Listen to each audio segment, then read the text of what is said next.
and play it like that. Yeah, I appreciate this mayor for explaining to the press what they kind of should already know. It's common sense. At one point he said, you're in Kerrville now, we're going to do things my way. And you like to see that happen to CNN and MSNBC. It is the press's job to ask questions and to hold people in positions of authority to account. There are questions about that the National Weather Service has this internal messaging system, and apparently officials from Kerr County were absent from July 3rd to the morning of July 4th.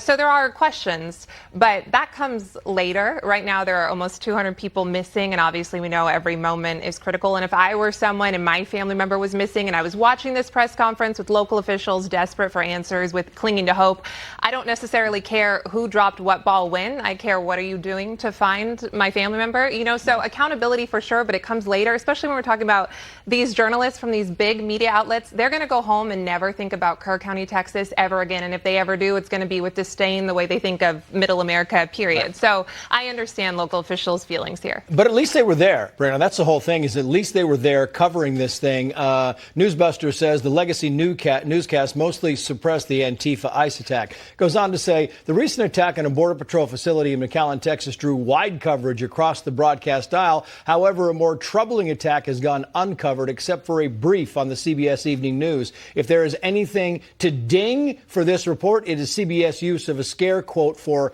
ambush. This was by definition an ambush. I mean, they covered it. You had a dozen people in black. Antifa, they were described as. Nobody wanted to touch this thing because, ooh, how do we cover that?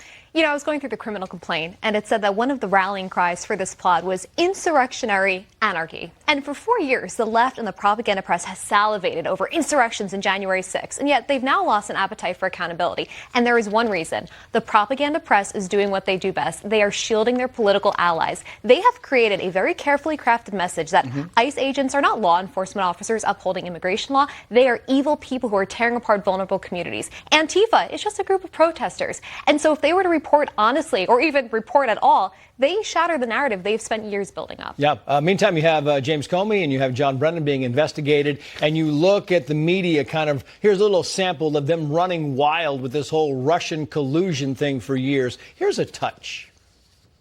This cloud about collusion with Russia will hang over him no matter where he stands. It does look like he's listening to Putin more than he is American intelligence. We're about to find out if the new president of our country is going to do what Russia wants. The presidency is effectively a Russian op. The president is a Russian operative. They locked up this presidency, his first term, for years, Natalie, and now some of the bills are coming due. Yeah, but well, one of them said it there. The cloud of this Russia collusion will hang over him, and she was right, but just not in the way she thought.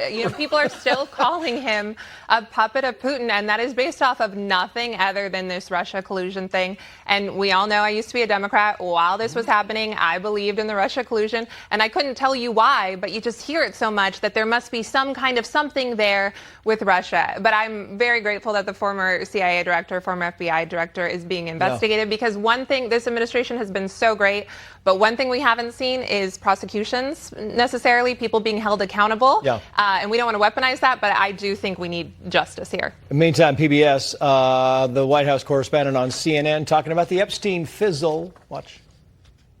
This is mass disappointment almost on a religious level. I mean, this was a key pillar of MAGA canon for years. I mean, all throughout the election cycle, the MAGA base really built this up, not just the MAGA base, but key figures that are now inside the president's administration.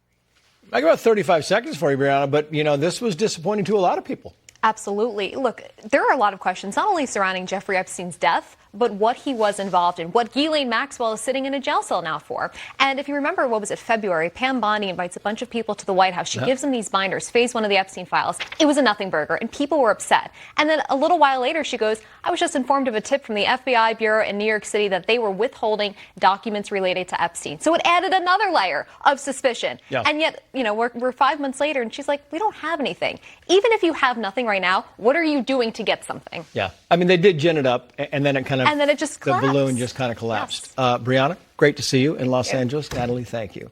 Well, President Trump slamming former CIA Director John Brennan and former FBI Director James Comey now that his FBI is investigating potential wrongdoing by the two men during the Russiagate investigation. Dan Springer live in Seattle with the new information on this. Dan, good evening.